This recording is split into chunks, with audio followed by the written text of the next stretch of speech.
Hello everyone, मैं आप सभी का दोस्त आर्यन मौर्य एक बार फिर से आप सभी का अपने यूट्यूब चैनल पर बहुत बहुत स्वागत करता हूं।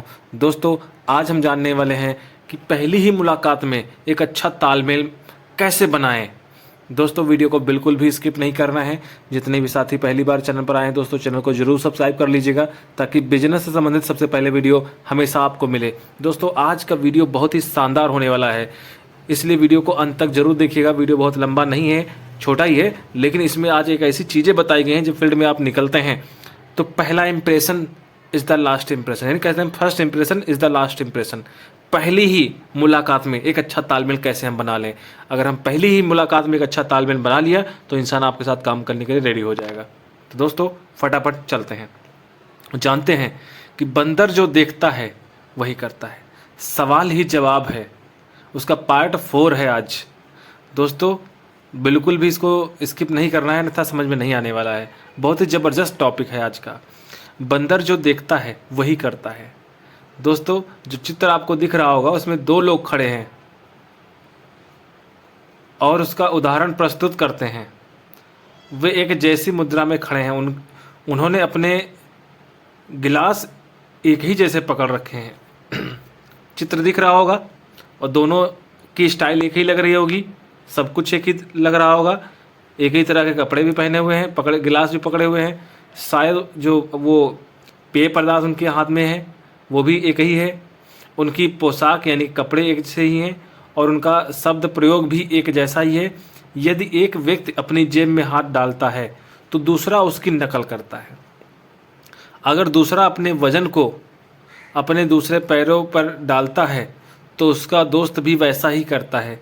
जब तक ये दोनों आपस में सहमत होंगे और उनमें तालमेल बना रहेगा, तब तक प्रतिरूप या प्रतिबंधन चलता रहेगा।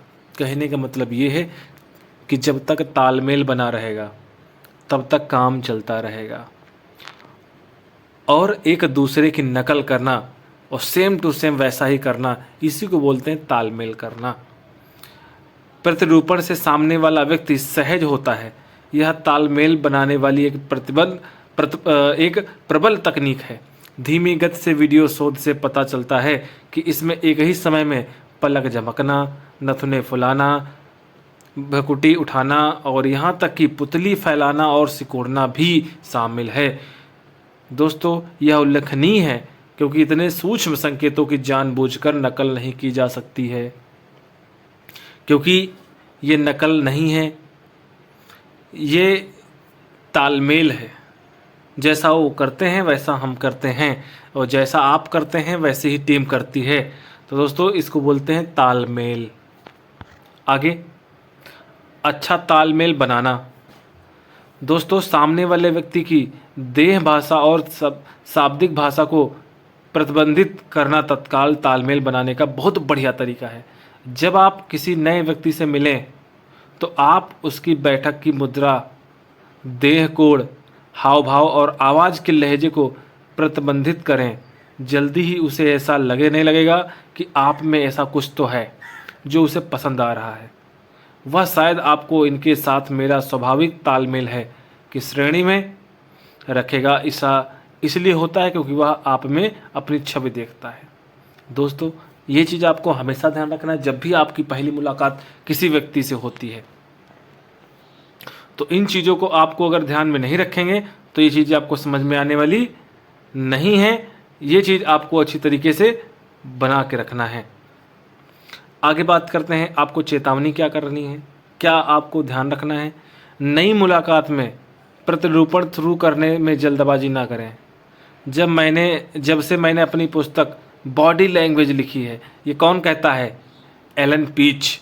वो कहते हैं, जब मैंने अपनी पहली पुस्तक बॉडी लैंग्वेज लिखी, बहुत से लोग प्रतिरूपण तकनीकों के बारे में जागरूक और जानकार हो चुके हैं और इन तकनीकों को 10 करोड़ से ज़्यादा लोग टीवी और वीडियो पर देख चुके हैं।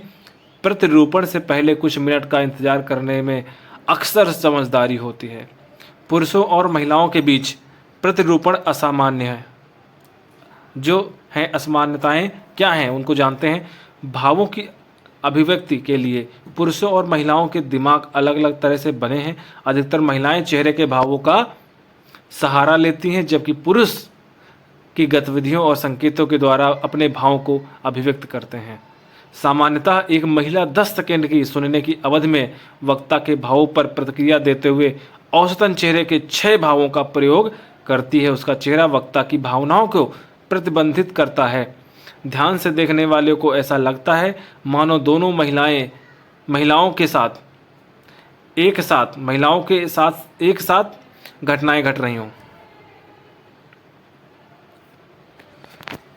समझ में आ रहा होगा शायद।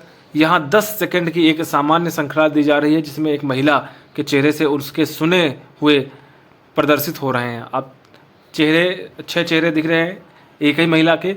अब आप 10 सेकंड में वो महिला 6 चेहरे किस तरीके से बनाती है, दुख का चेहरा किस तरीके से करती है, आश्चर्य का, क्रोध का, खुशी का, भय का और आकांक्षा का।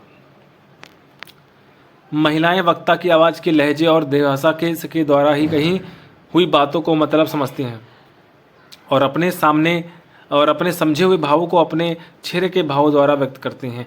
कहने का मतलब यह है कि जो लेडीज़ से जब आप बात करते हैं, जिस तरीके से आप बात कर रहे हैं उसमें जो आ रहा होगा, लेडीज़ें उसी तरीके से चेहरा बनाती हैं। ठीक यही एक पुरुष को करना होता है। अगर उसे महिला का ध्यान अपनी तरफ खींचना हो या उसे सुनने के लिए मजबूर करना हो, अधिकतर पुरुष सुनते समय चेहरे की अभिव्यक्ति को लेकर हतोत्साहित हो जाते हैं। पर अगर आप इसे सीख लेते हैं तो इससे आपको बहुत फ़ायदा होगा। चेहरे को अगर आप पढ़ना सीख लेते हैं तो आपको इससे बहुत फ़ायदा होने वाला है। कई लोग कहते हैं वह सोचेगी कि मैं अजीब हूँ। बहुत सारे लोग अपने आप में सोच लेते हैं, जब किसी को प्लान दिखाने जाएंगे तो लोग क्या सोचेंगे हमारे बारे में।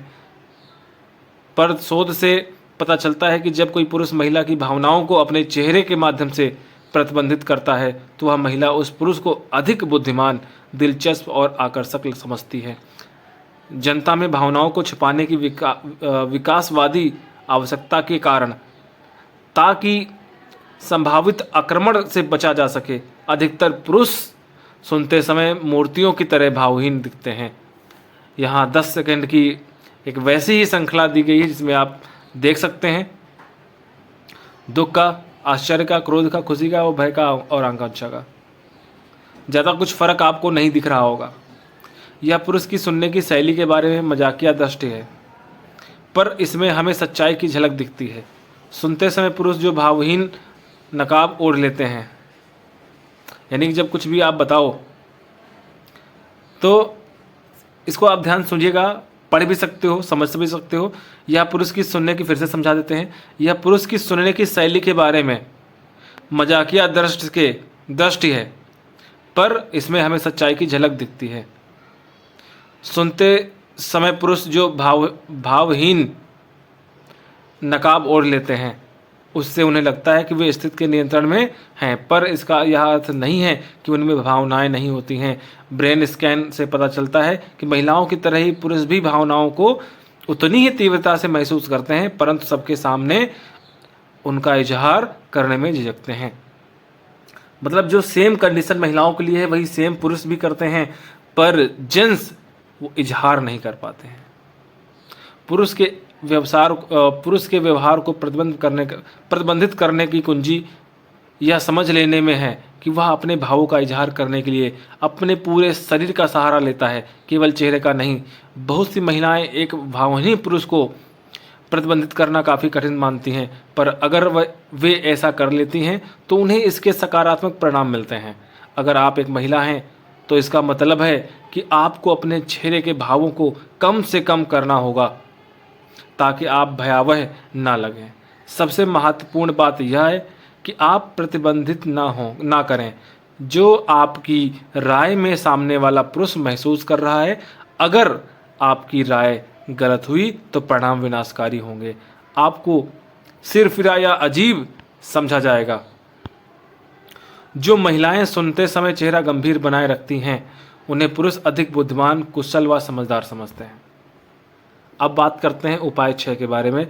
गति निर्धारित करना। आवाज़ का लहजा, उतार चढ़ाव और बोलने की गति भी प्रतिरूपण के दौरान एक से हो जाते हैं ताकि तालमेल बेहतर बन सके। इसे गति निर्धारित करना कहते हैं और ऐसा लगता है कि मानो 2 लोग एक ही सुर में गा रहे हों। आप अक्सर देखेंगे कि वक्ता अपने हाथों से ताल देकर समय निकलता है जबकि श्रोता अपने सिर झुकाने की लक्ष्य के लय के द्वारा उसे तालमेल करता है। जब संबंध प्रगाढ़ होते हैं तो देह और भाषाई स्थिति के प्रतिबंधन में कमी आ जाती है, क्योंकि दोनों लोग एक दूसरे की आगे आने वाली भावनाओं का अनुमान लगा लेते हैं। दूसरे व्यक्ति के साथ गति निर्धारण तालमेल बनाने का प्रमुख माध्यम बन जाता है। कभी भी सामने वाले व्यक्ति से ज़्यादा तेज गति से ना बोलें। सर्वेक्षण से पता चलता है कि यदि कोई इनमें ज़्यादा तेज़ी से बात करता है तो कई लोग दबाव में आ जाते हैं। किसी भी व्यक्ति के बोलने की गति उसके दिमाग द्वारा जानकारी के सचेतन रूप से विश्लेषण करने की क्षमता दर्शाती है। सामने वाले व्यक्ति के समान या उससे कम गति से बोले और उसके लहजे के उतार चढ़ाव को प्रतिबंधित करें। गति निर्धारण बहुत महत्वपूर्ण है, खासकर फ़ोन पर अपॉइंटमेंट लेते समय, क्योंकि वहाँ पर आवाज़ की आपका एकमात्र अस्त्र है। इसलिए आपको इस क्षेत्र में अभ्यास करने की आवश्यकता है। दोस्तों, फ़ोन पर बात करते समय बिल्कुल भी ध्यान रखना है, क्योंकि फ़ोन पर बात करते समय आपकी जो बातचीत का जो लहजा है, जो तरीका है, वही आपका शस्त्र है, वही आपका अस्त्र है। दोस्तों, वो अगर अच्छा नहीं हुआ तो आप कुछ नहीं कर सकते। तो दोस्तों, वीडियो अगर अच्छा लगा हो तो लाइक कमेंट शेयर जरूर करिएगा। मिलते हैं फिर नेक्स्ट वीडियो में। Thank you so much.